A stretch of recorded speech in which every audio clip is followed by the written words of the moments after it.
కూడా అవైలబుల్ లేకపోతే కనుక మైదా పిండిని కూడా మొత్తం ఆ బౌల్కి స్ప్రెడ్ చేయండి అండ్ ట్యాప్ చేయండి ఎయిర్ బబుల్స్ లేకుండా ఫుల్గా. ఓవెన్లో అయితే ప్రీహీట్ చేయండి 170 degreesలో. అండ్ నెక్స్ట్ మైక్రోవేవ్లో 4 minutes కుక్ చేయాలి.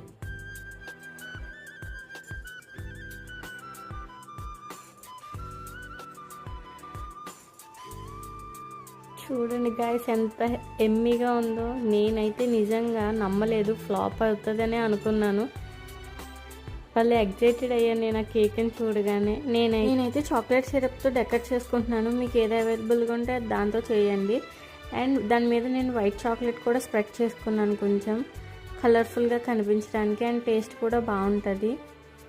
థ్యాంక్ యూ గాయస్, మీరు కూడా తప్పకుండా ట్రై చేయండి కేక్ లవర్స్ అయితే.